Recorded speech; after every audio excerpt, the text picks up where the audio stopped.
Muhammad te suntoa la ilaha illallah Muhammadu Rasulullah yendo ko kirjanda Muhammad te suntoa la ilaha illallah Muhammad. Aouz billahi minash shaitanir rajim, bismillahir rahmanir rahim. Très chers téléspectateurs de la MTA Afrique, assalamu alaikum wa rahmatullahi ta'ala wa barakatuh. Une fois encore, bienvenue sur le plateau de la MTA Afrique pour la suite de notre émission intitulée Le Réveil. Et Inch'Allah, nous allons cette fois-ci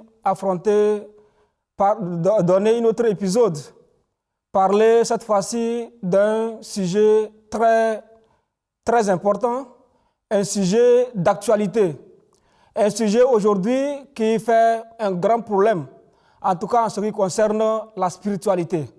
Et le sujet dont je parle ici, c'est les imposteurs aujourd'hui, qui aujourd'hui sont pleins partout, soit disant qu'ils sont des prophètes de Dieu, des envoyés de Dieu, et qui de gauche à droite sont en train de troubler les gens, sont en train de causer des troubles spirituels dans les têtes des gens au nom de la spiritualité, soit disant qu'ils sont des messagers, qu'ils sont des envoyés de Dieu. Et pour avoir plus d'éclaircissement sur ce sujet, nous avons deux invités venant du Togo, dont le missionnaire Mama Bello et le missionnaire Aminou Karim. Chers invités, soyez les bienvenus. Merci, Jazakumullah. Donc, avec vous, Inch'Allah, vous allez essayer de nous expliquer ce sujet qui aujourd'hui est d'actualité. Du fait que les gens sont aujourd'hui, les gens ne savent même pas qui dit la vérité, qui ne dit même pas la vérité. Donc, d'abord, vous allez essayer de nous expliquer, avant que vous nous fassiez comprendre ce que c'est qu'un imposteur, vous allez d'abord nous faire comprendre d'abord le concept, le précepte même du prophète. Le prophète, c'est qui? Donnez-nous une définition d'abord du prophète. Missionnaire Aminou Sahib. Ok, Jazakumullah, Jaza. A'ouz billahi minash shaitanir rajim. Pour cette question que vous venez de nous poser, la définition d'un prophète. Un prophète, selon le dictionnaire Petit Robert, c'est un personnage qui, par inspiration divine, prédit l'avenir ou révèle une vérité aux hommes, selon le dictionnaire. Mais par la terminologie religieuse, un prophète, c'est un envoyé de Dieu, un messager de Dieu qui est envoyé pour guider une nation ou toute l'humanité. Les gens seront étonnés pourquoi nous avons dit une nation et d'autre part toute l'humanité. Donc, dans le système d'envoi des prophètes, ce qu'on appelle la pratique d'Allah, c'est la sunna, Allah a commencé par envoyer ses prophètes pour venir guider l'humanité, les faire sortir du ténèbre spirituel vers la lumière spirituelle, en commençant par des nations. Par exemple, le prophète Moïse, qui a été envoyé au peuple juif, Moïse alayhi salam. Ou bien, il y a le prophète Isa alayhi salam, Jésus, aussi qui a été envoyé pour les enfants d'Israël. Il était le Messie de Moïse pour sauver les enfants d'Israël du gouffre spirituel vers la lumière d'Allah subhanahu wa ta'ala. Mais parmi ces prophètes, Allah a encore envoyé un seul prophète. Bon, pour le prophète Jésus, lui-même, il a dit « Je ne suis envoyé qu'aux brebis perdues de la maison d'Israël. » Et Moïse aussi, Rasoula, il a béni Israël. Mais le seul prophète Mohammed sallallahu alayhi wa sallam, c'est lui qui a eu le titre de prophète universel. Ce prophète qui a été envoyé pour toute l'humanité, non seulement pour l'humanité, pour l'univers tout entier. Donc, en bref, ici, selon votre explication, le prophète, c'est ce personnage commissionné par le Tout-Puissant Allah, le Dieu le Tout-Puissant, pour venir enseigner, qu'on appelle-t-on, la parole d'Allah, pour sa montrer à l'humanité. Allah lui dit quoi enseigner aux gens. Oui, par exemple, Allah nous a dit Huwa allazi ba'asa fil ummiyina rasula yatlu alayhim ayati wa yuzakkihim wa yu'allimuhum al-kitaba wal hikma.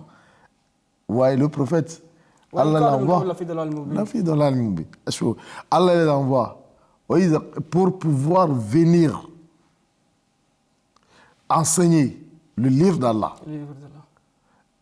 enseigner, purifier l'homme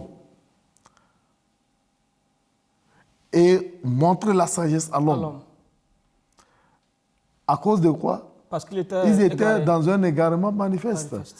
Allah n'envoie pas un prophète à un peuple qui est sur la voie. C'est toujours à un peuple égaré. À chaque temps qu'il y a un égarement, à chaque temps que l'humanité laisse la voie de suivre Allah, Allah envoie un prophète vers cette humanité. Mais avant, c'était pour les nations. Mais après, c'est le saint prophète Mohammed sallallahu alayhi wa sallam, tout entière, pour la totalité de la surface de la terre. Donc, Jazakumullah, M. Saïd, pour votre explication claire. Par là, nous allons maintenant rentrer à fond dans notre sujet, qui est l'imposteur. Donc, missionnaire Bello Mama Saïd, s'il vous plaît, qu'est-ce que vous pouvez nous dire au sujet de l'imposteur? Vous pouvez nous définir l'imposteur afin que nos téléspectateurs puissent, n'est-ce pas, comprendre la différence entre l'imposteur et un prophète envoyé par le Tout-Puissant Dieu. Oui, merci beaucoup. La vérité, c'est quoi? C'est qu'en réalité, un imposteur, selon le dictionnaire, d'abord partons du dictionnaire français, selon le dictionnaire, un imposteur, d'abord ça a des synonymes. Un imposteur signifie un menteur. Un imposteur, c'est un usurpateur. Est-ce que vous voyez? Donc un imposteur, comme je le disais tantôt, selon le dictionnaire Robert, Petit Robert, c'est celui-là qui trompe par des fausses références. Ça peut être des diplômes. Est-ce que vous voyez? Pour se faire passer pour quelqu'un qui ne l'est pas. Est-ce que vous voyez? Donc, un imposteur, c'est celui-là qui invente de fausses doctrines pour séduire les hommes afin de se créer des sectes. Mais dans la terminologie religieuse, en termes de religion, ce que nous appelons imposteur, c'est quelqu'un qui dit que Dieu lui envoie des révélations. Dieu le parle. Que Dieu lui parle. Il a communion avec Dieu, alors que c'est faux. Il se fait passer pour quelqu'un qui a des communications, qui a une rencontre avec Dieu. Ça, il fait comprendre aux gens que Dieu lui parle. Alors, pourtant, Dieu lui dit rien. Pourtant, Dieu ne lui dit rien. Est-ce que vous voyez? Et le Coran a fait mention de cela. Dans le chapitre 69, il est mentionné ce qui suit. A'ouz billahi minash shaitanir rajim.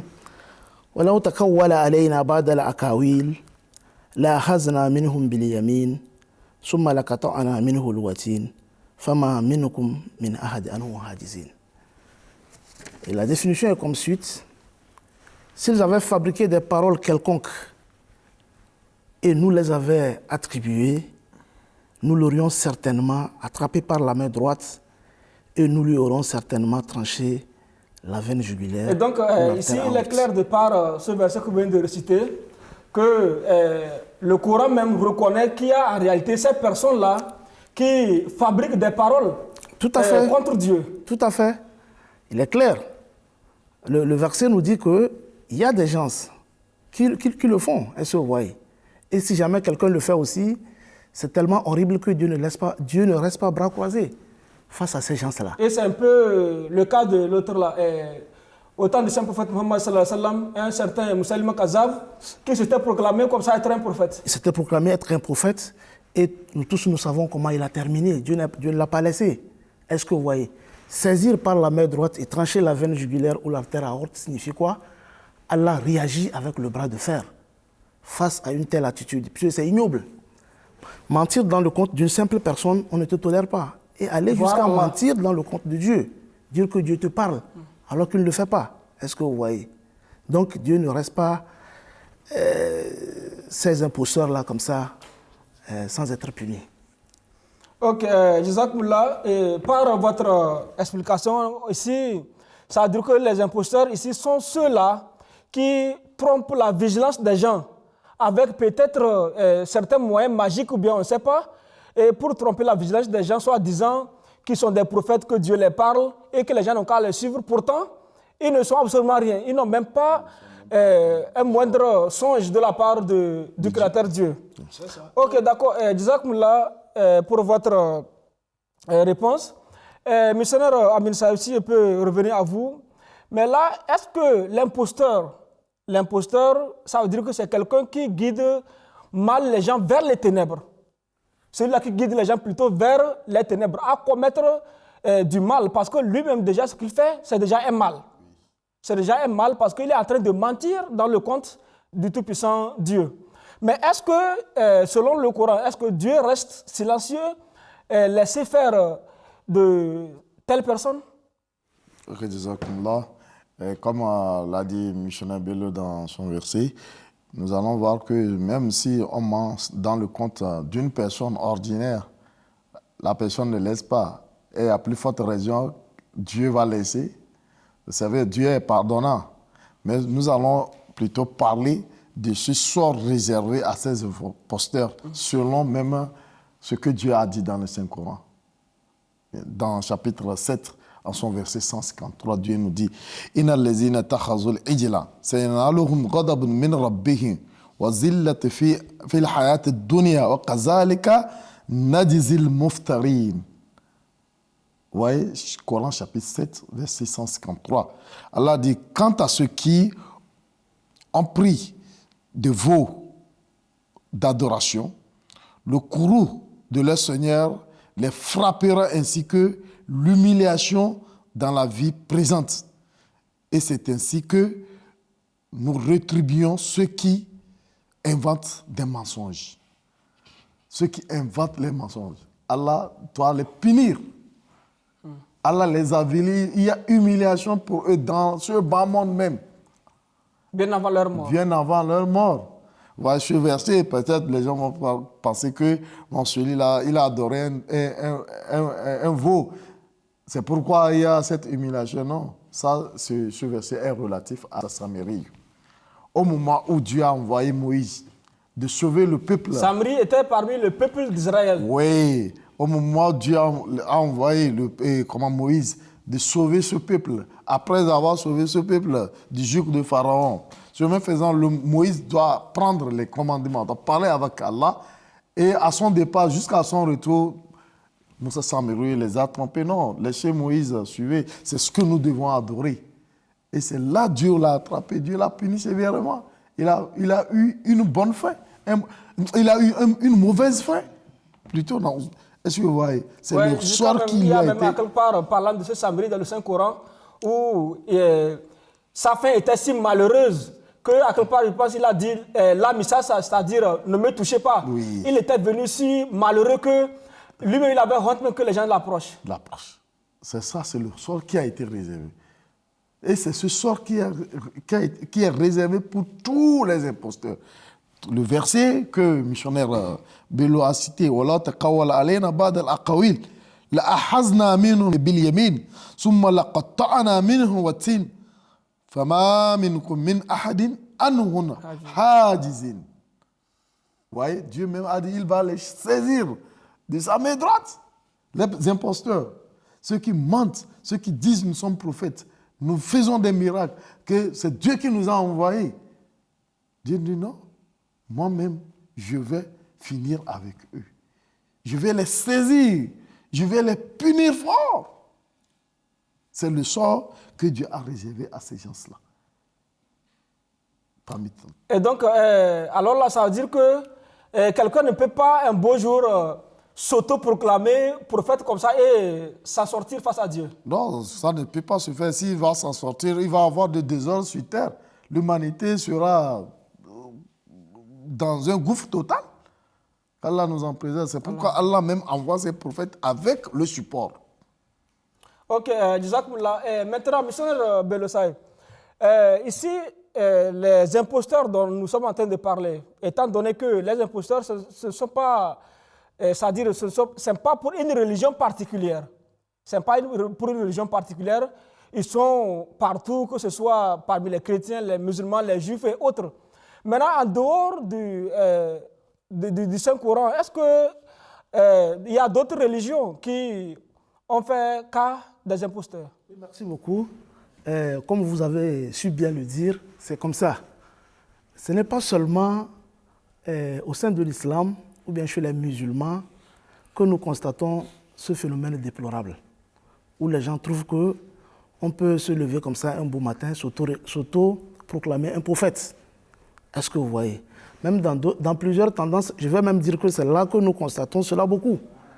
Vous allez m'excuser parce que dans certains milieux ou bien dans certaines localités, il y a même des écoles de formation pour sortir prophète de Dieu. Est-ce que vous voyez? On était entre-temps étudiants au Bénin. Nous avons vu des gens venant de nulle part. C'est au Bénin là-bas qu'on les a formés. Ils sont devenus des prophètes. Ils s'autodéclarent prophètes. Ils s'autodéclarent prophètes. Ils ont le diplôme de prophète. Ils ont le diplôme de prophète. Et malheureusement, les gens leur font confiance tellement que c'est toute une population qui est derrière eux. On se demande, mais comment ils arrivent à persuader les gens? Comment ils arrivent à convaincre des gens? Alors que être prophète, c'est quelque chose de très grandiose. Est-ce que vous voyez? Donc, nous constatons cela un peu partout, même chez les chrétiens. Chez les chrétiens, nous le sentons très souvent. Alors que la Bible, le livre chrétien, c'est chrétien, la Bible, également en fait cas du sort qui est réservé à ces gens-là qui s'auto-réclament ou bien qui passent par des moyens pour un jour comme ça se lever et dire qu'ils sont des prophètes de Dieu. Est-ce que vous voyez? La Bible n'est pas restée silencieuse devant de pareils actes. La Bible, quand nous regardons dans Deutéronomie 18, en son verset 20, il y a ceci qui est mentionné. Mais le prophète qui aura l'audace de dire en mon nom une parole que je ne lui aurais point recommandée, ou qui parlera au nom d'autres dieux, ce phénomène-là sera puni de mort. Est-ce que vous voyez? C'est-à-dire que toute personne qui se lève comme ça selon la Bible et qui dit que Dieu le parle, il reçoit les révélations de Dieu, il est un prophète, c'est tellement ignoble.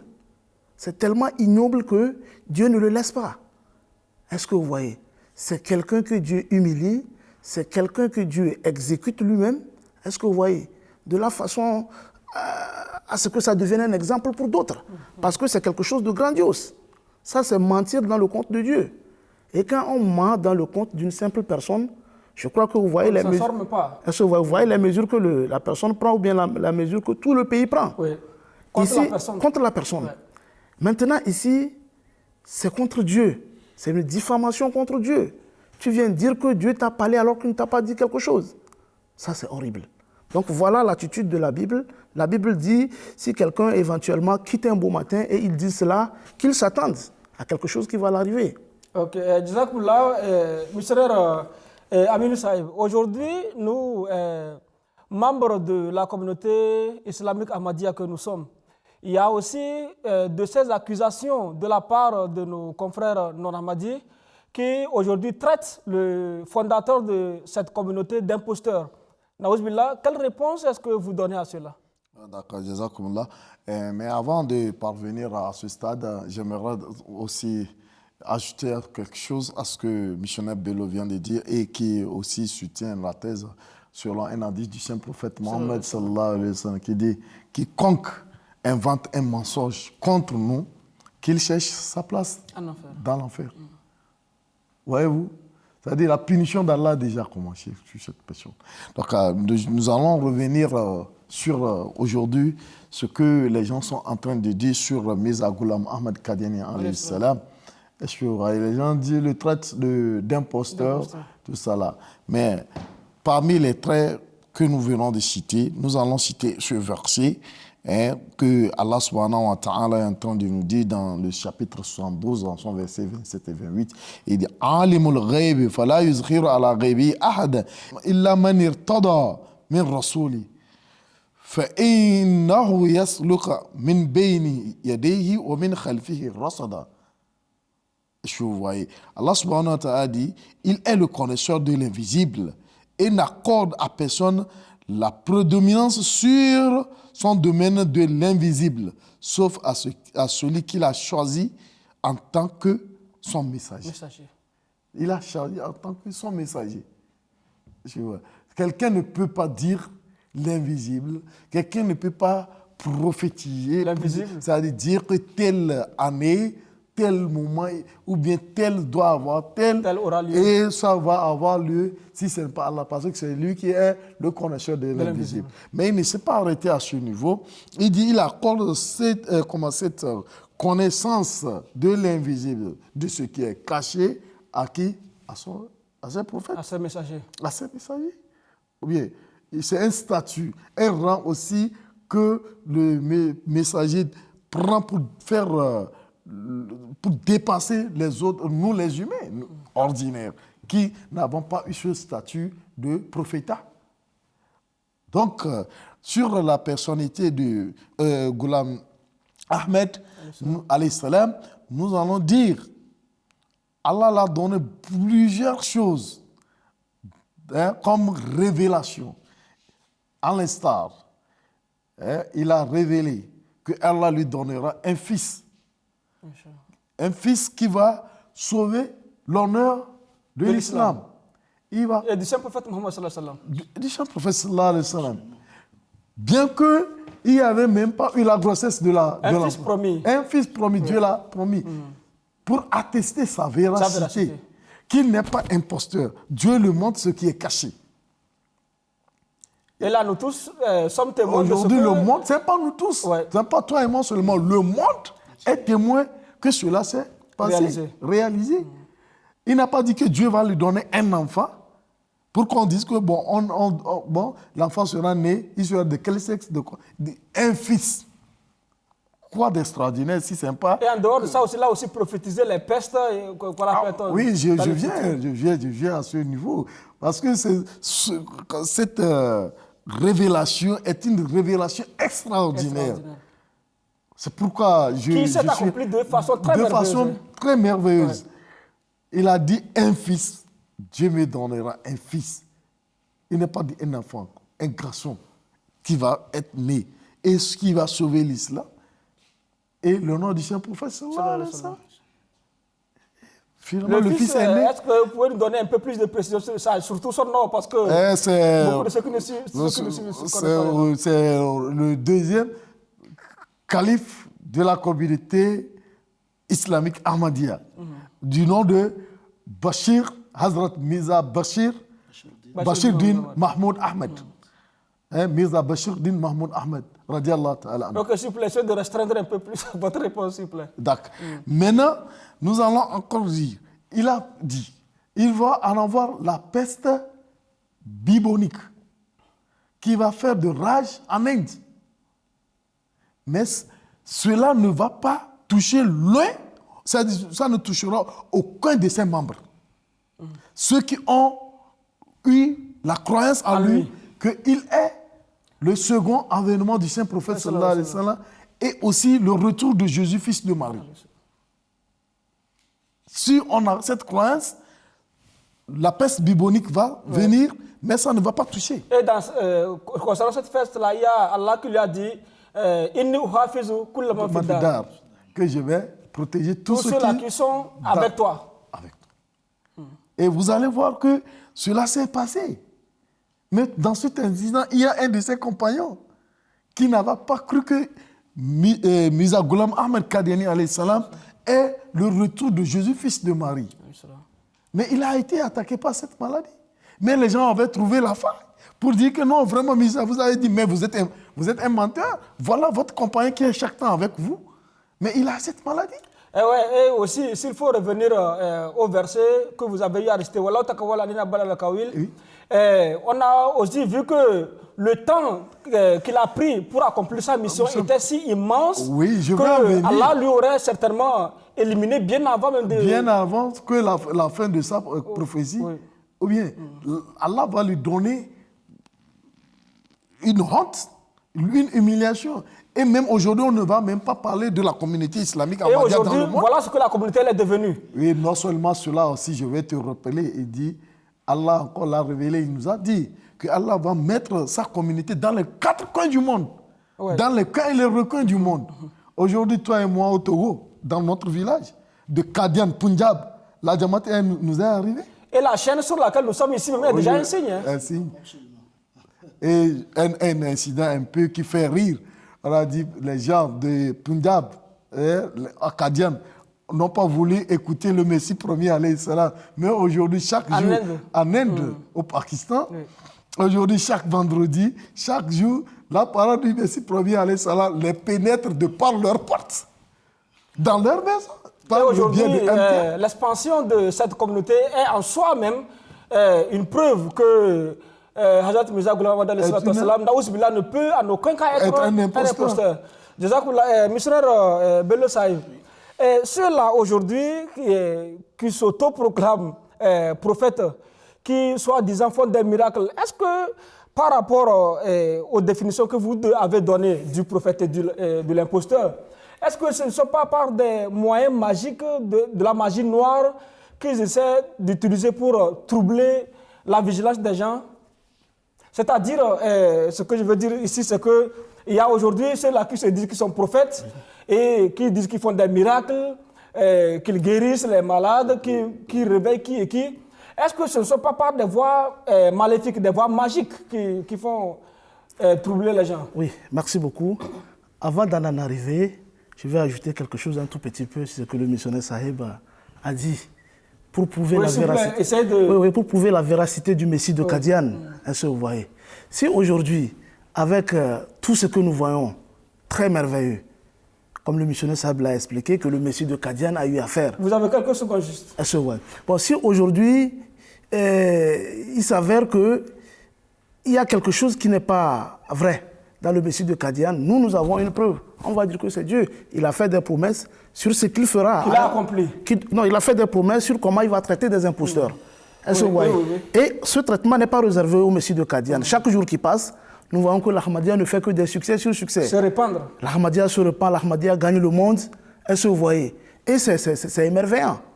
Extraordinaire. C'est extraordinaire. Ça seul nous suffit pour accepter que le Messie de Kadian est vrai. Ça ne peut pas être une communauté d'un imposteur. On ne peut pas être une communauté d'un imposteur. Okay, d'accord, chers invités, le temps nous talonne. Oui, nous allons devoir nous arrêter à ce niveau et, Inch'Allah, revenir sur le plateau pour les prochaines éditions, Inch'Allah. À vous, chers téléspectateurs, nous sommes à la fin de notre programme d'aujourd'hui. Nous allons, Inch'Allah, vous dire Assalamu alaikum wa rahmatullahi ta'ala wa barakatuh et restez avec nous et à la prochaine.